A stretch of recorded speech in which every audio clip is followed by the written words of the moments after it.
The Unmarked by Matt Fleagle. Chapter 5. The Gate to Terishine. The journey soon wore on Kaleb's legs and lower back. His body ached from a cold evening spent leaning against the sacred tree, not to mention the hot afternoon of splitting wood that preceded it. After nearly an hour of walking, Kaleb's eyes discerned faint pockets of light through the leafy mesh of woods before them. A few minutes more, Kaleb guessed, and the three of them would reach some kind of civilization in the trees ahead. Kaleb was now further outside of Glenwood Village than he had ever dared to go. Little of the geography of Terishine had been taught to him in his childhood lessons. He knew, for instance, that the stone renders dwelled in the mountains to the west of Glenwood, but he understood little about the forests to the east of the village, the forest that he and his guides were presently traversing. Kaleb's people called this region simply the Wilds, and generally avoided it. In the first place, this region was like a thicket, and even the open spaces in this broad swath of woods were rockier than Glenwood. These qualities rendered the land useless for cultivating, and as the Dellbloods found no use for this stretch of woods, few trails existed to the east of Kaleb's hovel in Greenwich Wood. Furthermore, the timber here was not nearly as supple, nor as beautiful, as the wood from the tilbury tree groves that grew in Glenwood. And if these shortcomings of the land weren't enough to keep the inhabitants of Glenwood away, the Dellbloods' anxiety regarding any people or places unfamiliar to them guaranteed that no villager was likely to pass through these forests for many more centuries.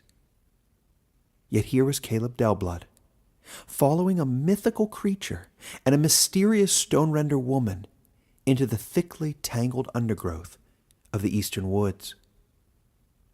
Glista had been silent during their brisk walk, but she showed no trace of weariness or boredom as she carefully picked her way through the heavy brush around her ankles.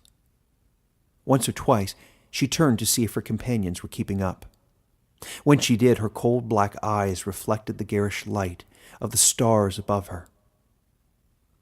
Once in a while, Glista would stop and signal for Leek and Kaleb to be silent. For along the way, the two of them had fended off boredom and fatigue by chatting about ancient Dellblood myths. Leek, who found these stories fascinating, continually peppered Kaleb with questions like, how then did the giants survive the pestilence sent as retribution by the forest spirit? Or, but why wouldn't the early Dellbloods eat the magical orchid fruits if they knew this food would give them great wisdom? Their stone-render guide, on the other hand, had clearly been trained to travel stealthily at night.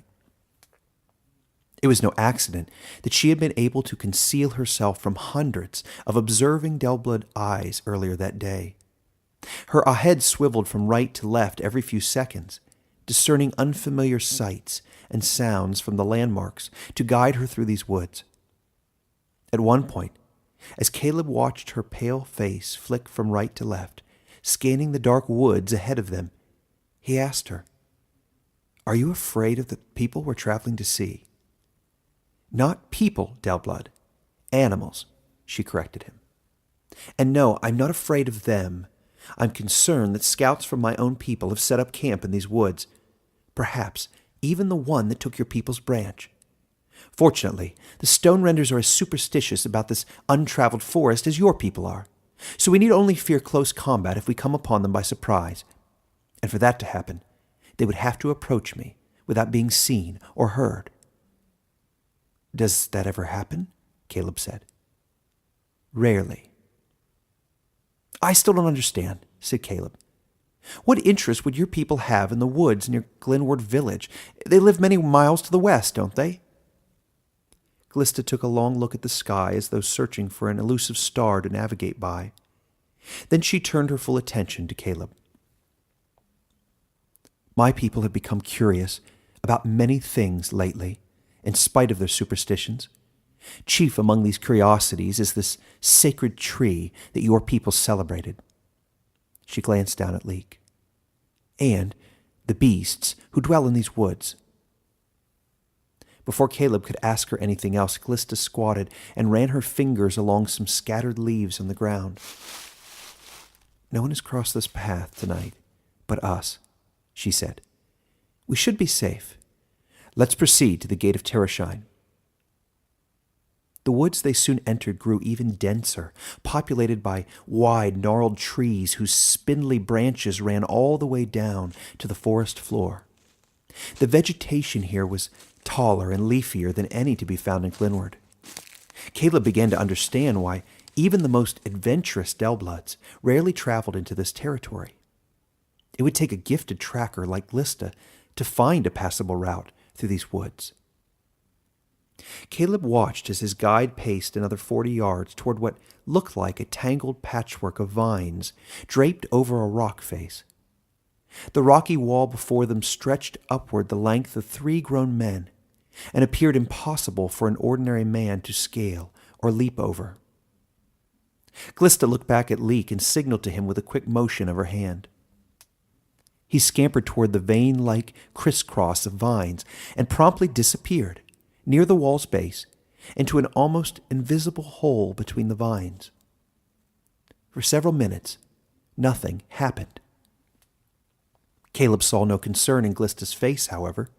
He began to assume that she and Leek had been through this routine before. Kaleb made his way over to where Glista was standing. He stood next to her, a few feet from the stony wall.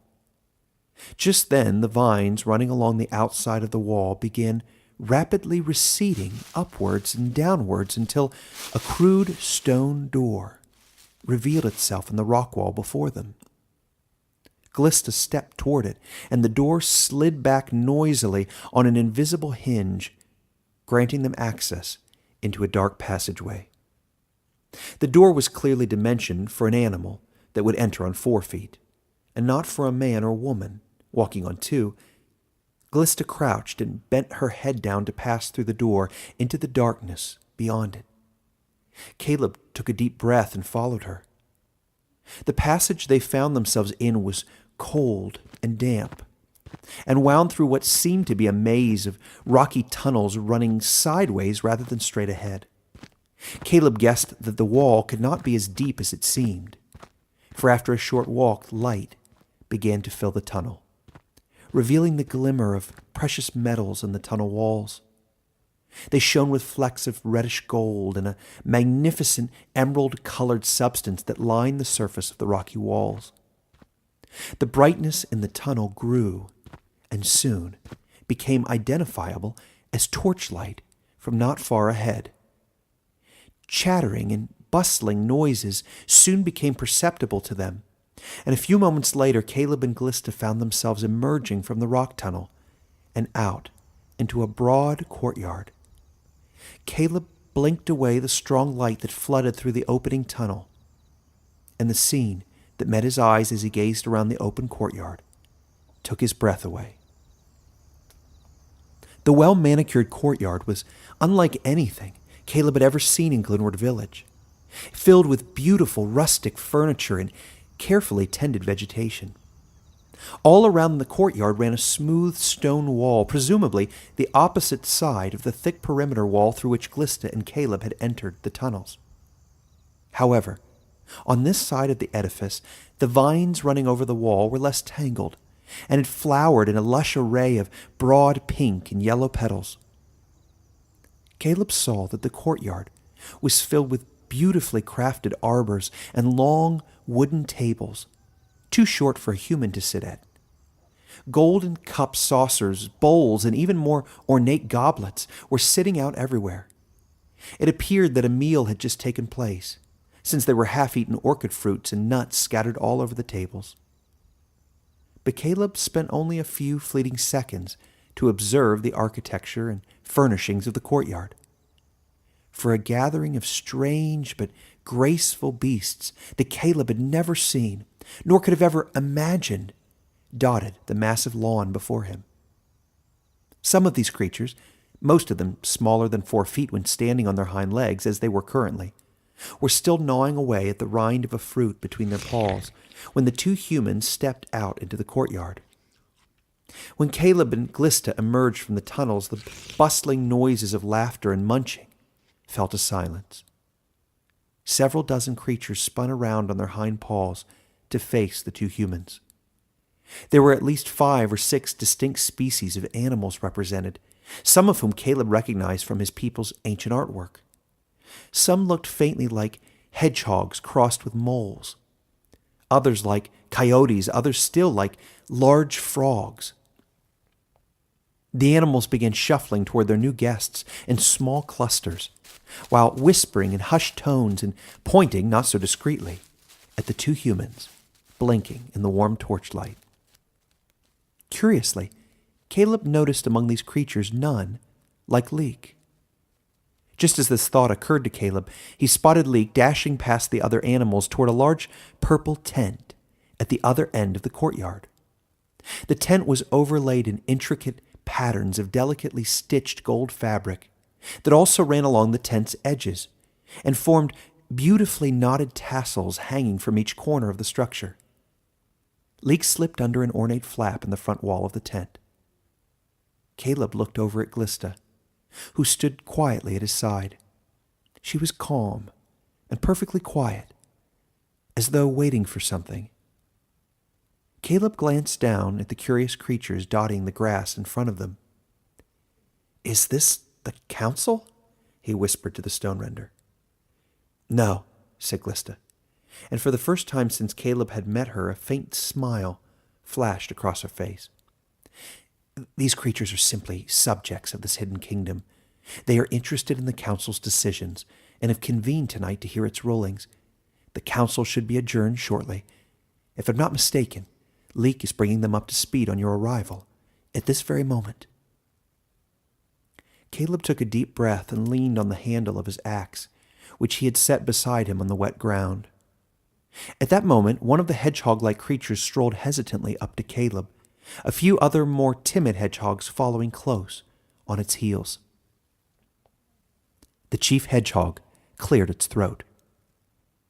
"Excuse me, hairless one," it said haltingly, as though unsure how to properly address a man, "but have you come to help us in our terrible plight?" I don't know what you mean," Kaleb said. "Aren't you the unmarked human?" it said, seeming confused. Kaleb reached up instinctively to cover his forehead with his hand, but the effort to conceal his face had the opposite effect. Animals began scurrying toward him from all directions, swirling into a half circle at his feet. They were all craning their little necks and leaning up on the edges of their paws to stare over each other at Kaleb's reddening face. "He is the one foretold in the warden's dance," said one of the frog-like creatures. "Look, there's no mark at all." "I see it now," said another.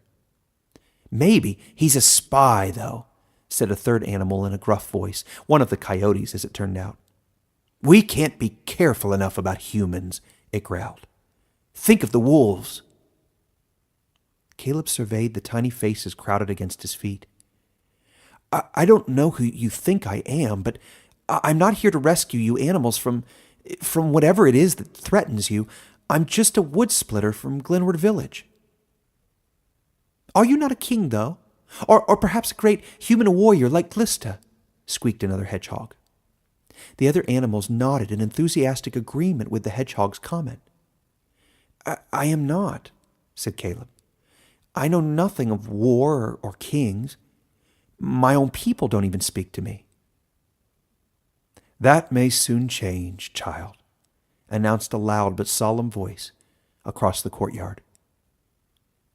Kaleb looked up and saw approaching him a band of much larger animals, 2 gray bears, a massive jet-black wolf, and 2 large owls, perched for the moment on one of the bears' shoulders. They had just emerged from the tent into which Leek had disappeared. Behind them was the man who had just spoken, a very old man. He was dressed in ragged clothes and carried nothing with him but the ornate walking stick upon which he leaned as he slowly crossed the courtyard. When the cluster of animals heard the old man's voice, they all swung around in one clumsy mass to give him their attention. Some of their faces lit up with relief as the man, hobbled a bit by his advanced years, approached the humans. Orden, is it really this man? Blurted the frog-like creature, called a Symbine as Kaleb later learned. Is this the human you sent Leek for? Why isn't he marked like the others? Said a hedgehog, scratching his prickly head. The raggedly dressed old man smiled warmly at them in turn. Little ones, he said, in this, as in many other things I have foretold, you must be patient.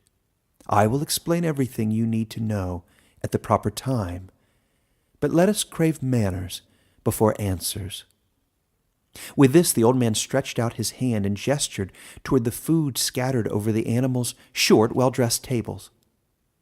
Why, my little ones, have you forgotten to extend the courtesy of a meal to our guests? They have traveled a long way to be with you. At this, a few of the little creatures dropped their heads down in what appeared to be embarrassment. I expect they are both very hungry, he added. Have none of you offered them a seat at your table? For a few moments the creatures stood as though frozen in place, shooting confused looks at one another. Then, as though a silent whistle had blown, the herd of animals, the unwieldiness of which made Kaleb chuckle, abruptly dashed off together. The animals scampered to and fro among the tables scattered throughout the courtyard.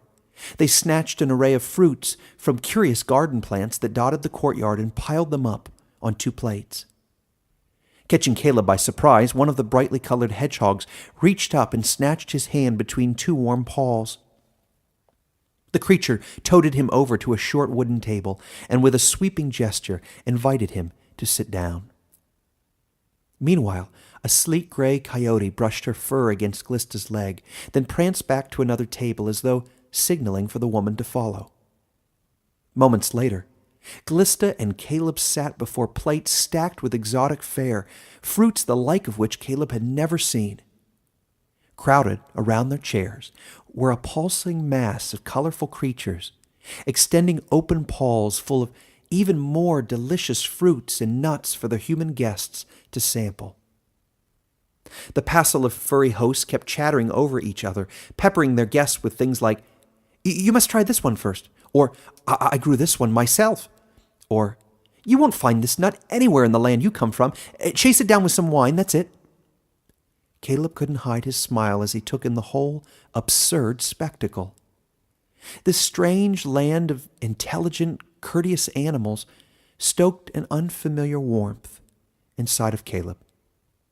An affection for his tiny, furry company resolved his fears about dining among mysterious beasts in a walled-in courtyard at the dead of night. Even more curious to Kaleb was a strange feeling of yearning that overcame him here within the walls of Terishine.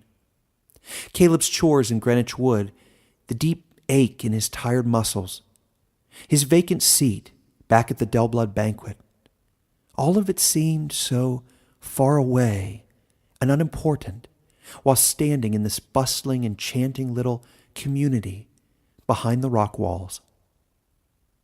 Kaleb gazed at his company with fascination as he gnawed on a strange yellow fruit with a flavor much tangier than his people's orchid fruits. The commotion of creatures at his feet was like a chaotic dance of eager, furry children, all eager to please their honored guests. Despite his amusement throughout the meal, however, Kaleb never took his eyes off the bears and the wolf that had emerged from the purple tent. These were not animals any sane human would want to pet. The creatures' massive legs and broad snouts, concealing, Kaleb supposed, sharp and powerful teeth, chilled his insides. The bears had settled themselves a fair distance from him, and Glista and watched the circle of noisy dinner tables in silence, while flanking either side of the old man with the walking stick. The jet-black wolf, on the other hand, refused to sit for the meal, as the bears and the owls perching on chairbacks did. As they ate, she paced the perimeter of the tables, casting occasional glances at Kaleb and Glista out of her piercing blue eyes.